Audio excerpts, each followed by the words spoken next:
정견을 이루기 위해서 불교는 수행을 하는데 이 수행에 딱 세 가지 방법이 있다 하는 건 여러분이 다 아시죠. 그 하나는 사마타라고 하는 수행이고, 그 하나는 요즘 그렇게 유행하고 있는 윗바사나라고 하는 수행이고, 그 하나는 수식관 수행입니다. 이 세 가지 수행이 있어요. 이 세 가지 수행이 있는데, 그것을 한문으로 다시 말하면은 사마타 수행은 멈출 지자의 수행이고요. 멈추는 수행입니다. 윗바사나 수행은 볼 관자 살펴보는 수행입니다. 그리고 수식관 수행은 호흡을 하면서 자기 숨이 들어오고 나가는 것을 관찰하는 수행입니다. 이 세 가지 수행법이 있어요. 가장 큰 문제는 윗바사나 수행법은 대부분 사람들이 이해를 하고 있습니다. 볼 관자 수행은 관찰한다, 관찰한다 이 말을 심사 관찰이라고도 하죠. 심사하는 건 뭐예요? 살펴보고 살펴보는 거죠. 관찰, 아주 분석해 보는 거예요. 이 말을 이해 못할 분은 아무도 없지요. 관찰한다는 데 대해서는 하나도 이해를 구체적인 어떻게 관찰할 것이냐, 구체적인 방법은 잘 터득이 안 됐다 하더라도 관찰이라는 이 말은 다 이해를 한단 말이에요. 그런데 멈춘다는 말은 전혀 이해를 못합니다. 멈춘다는 말을 왜 이해를 못하느냐? 멈춰라 그러니까 마음을 멈추려고 그래요. 멈출 지자, 사마타 멈추는 수행이거든요. 마음을 멈추려고 그러다 보니까 자, 이렇게 마음이 이렇게 참선한다고 앉아가지고 마음이 솔솔 올라오는 요놈을 못 나오게 누르면은 어떻게 될까요? 자, 아주 간단합니다. 우물에서 물이 나오고 있어요. 근데 이 물을 못 나오게 막으면 어떻게 돼요?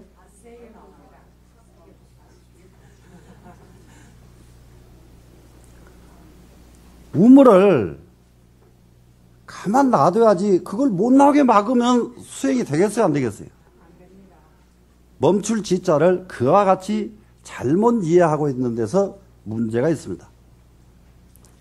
멈출 지자의 수행은 마음을 멈춰라 하니까 마음 멈추려고 애쓰다 보니까 마음이 안 멈춰지니까 앉아가지고 안 멈춰지는 마음 멈추려고 애쓰고 또 마음은 나오고 또 멈추려고 하고 그러면 뭐가 돼요? 둘이 충돌을 일으켜요. 왜 이렇게 온종일 앉아서 나는 망상이 끊어지지가 않아? 언제쯤 가면 이 망상이 없어질고 망상 없애려고 나오면 또 눌러. 그러다 보면 새까닥 하는 수밖에 안 생겨.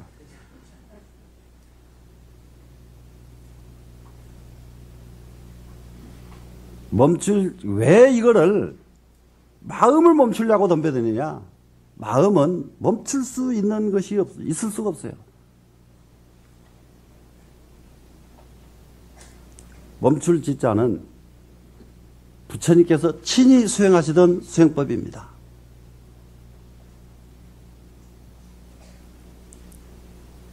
다른 것을 멈추는 게 아니고요. 탐진치를 멈추는 게 멈추는 훈련이에요. 이 가다가 하나 말 한 번 딱 듣고 나면은 탐진치 나오면 그거는 누를 수 있죠. 있어요, 없어요? 있죠. 자, 그거는 아무리 눌러도 탈이 안 나는 거예요. 아무리 멈춰도 탈이 안 나요. 근데 탐진치가 아니고 마음을 멈추려고 그러면은 멈춰지지도 않으려니와 멈추면 탈이 납니다. 그거는. 멈추면 끝장이에요.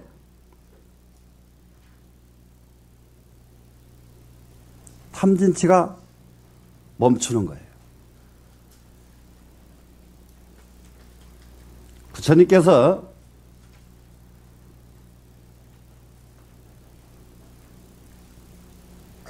대보적경이라고 하는 경전에 육바라밀을 설하셨는데 그 육바라밀 가운데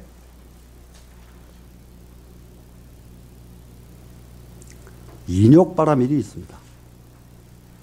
인욕바라밀. 그 인욕바라밀을 설명하시면서 내가 전생을 회상해 보니, 부처님께서 자기 전생을 회상해 보셨어요? 회상해 보니 내가 가지고 있는 것은 아무것도 없었다. 부처님이 자기 회상이에요. 지금 아무것도 없어. 그런데 단지 쉽게 할 수 있다고 느꼈던 것은 참는 것 하나는 가장 쉽게 할 수 있겠다고 느꼈다. 참던 것 하나는. 그래서 다른 것은 아무리 하려고 해도 능력이 오히려 미치질 못했다. 그런데 참는 것 하나는 화가 나면 참기만 하면 되지 않느냐. 이것조차 못할 것 같지는 않았다. 그래서 그 길로 붙어서 참는 훈련을 하기 시작했는데, 여러분 금강경 다 본문 들어보셔서 알죠? 왕석 절절 지혜시에 내가 옛날에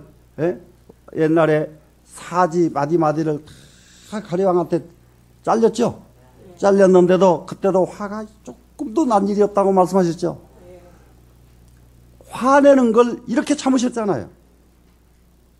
그런데 대보적경의 육바라밀에서 인욕바라밀 하실 적에 부처님께서는 그게 금강경에서는 그 가량에게 몸이 찢길 때까지도 참으셨죠? 그런데요, 모함하고 시비하고 악담하는 거 참기도 쉬운 일 아니에요.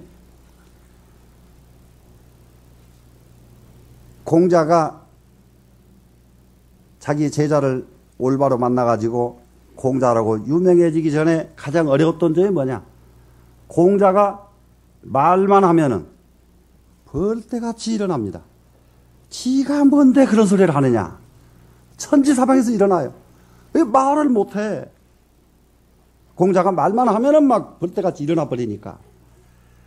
수행을 한참 해서 어느 경지에 올라가서 아무개가 유명하다던데, 아무개가 좀 요즘 공부 좀 한다던데, 이러기 시작하면은 그 사람이 말만 하면은 그 말에서 시비거리를 찾거든요. 아까 제가 처음 말씀드렸죠. 예?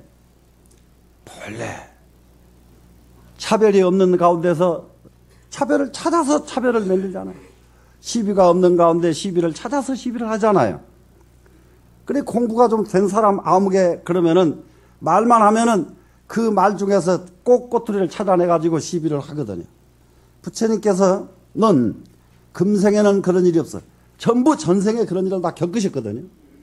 그러니까는 공자가 자기는 정말 하늘이 자기에게 기회를 안 준다고 자기 속으로 생각했던 분이 공자입니다. 왜 그러냐면 한 번도 공자의 움직임 속에는 기적이 일어난 일이 없어요. 기적이 일어나질 않으니까 그것은 무엇으로 생각했느냐? 하늘이 자기를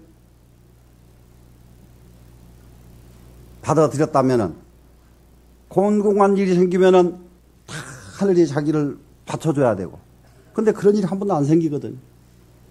그래 그걸 여러 번 농급을 하거든요. 그런데 부처님께서 법을 설하시다가 어려운 일이 생길 때마다 수없는 기적이 일어나는 이유는 뭐 때문이냐?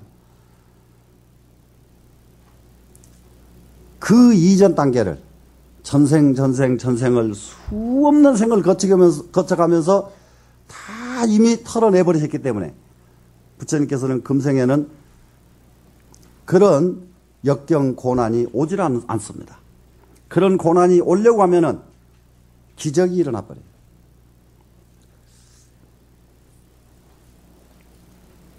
참는 것이 완성되고 나니까 무명이 타파돼서 도를 이루었느니라. 대보절경의 말씀이에요. 자, 여러분, 우리도 공부하는 방법을 알아야 되거든요.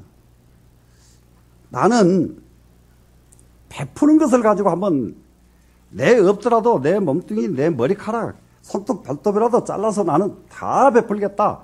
그러다가 내 몸뚱이를 절절히 갈아서라도 베풀겠다. 이렇게 마음이 나오면은 그 가닥을 하나 잡으시고 부처님 말씀대로 맞아, 참는 게 제일 쉽겠다.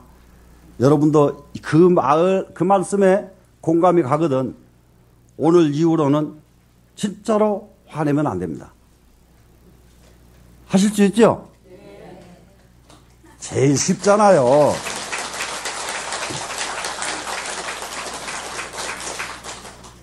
이게 하나가 이루어지니까 도가 이루어지더라, 이런 얘기입니다.